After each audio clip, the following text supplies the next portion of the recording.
Zvezdica koja je želela da siđe na zemlju. Priča o svetlosti koja sija iznutra. Visoko na noćnom nebu, među hiljadama drugih zvezda, živela je mala zvezdica. Bila je lepa i sjajna, ali je osjećala veliku usamljenost. Želela je da siđe na zemlju i upozna decu koja su je gledala svake večeri. Jedne noći, zvezdica je pozvala najmudriju zvezdu na nebu i rekla joj: želim da siđem na zemlju i budem blizu dece. Osjećam se tužno što sam toliko daleko. Mudra zvezda je osmehnuta odgovorila: čekaj, imam nešto da ti kažem.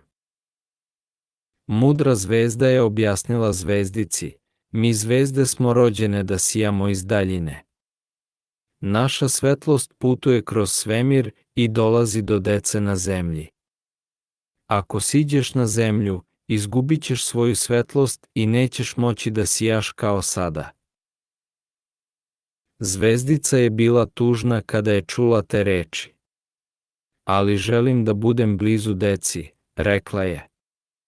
Želim da čujem njihov smeh i da ih ohrabrim kada su tužni.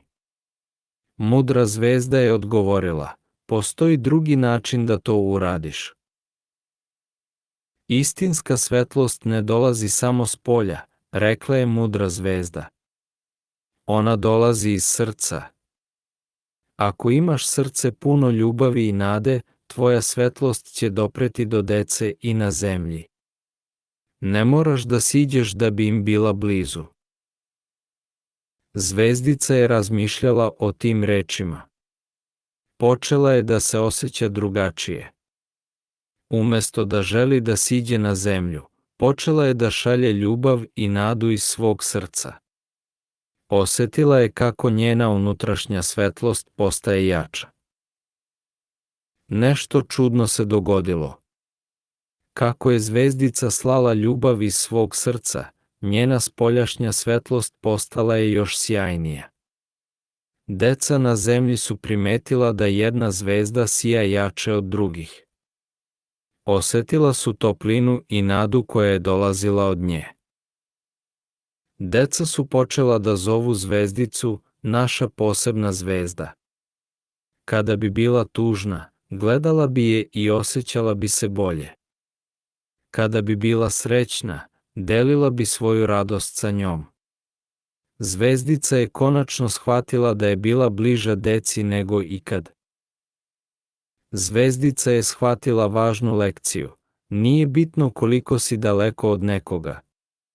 Bitno je koliko ljubavi i svetlosti imaš u svom srcu. Ako imaš srce puno svetlosti, možeš da dosegneš bilo koga, čak i ako su na drugom kraju svemira. Zvezdica je nastavila da sija na nebu, ali sada je znala da njena svetlost nije samo fizička. Bila je to svetlost ljubavi, nade i prijateljstva koja je dopirala do srca dece na zemlji. I svake noći, deca su gledala u nebo i osjećala da je njihova posebna zvezda uvek sa njima. Hvala vam što ste pročitali ili slušali priču Zvezdica koja je želela da siđe na zemlju. Nadamo se da ste uživali u priči o zvezdi koja otkriva da može da sija i kada je daleko, ako ima srce puno svetlosti.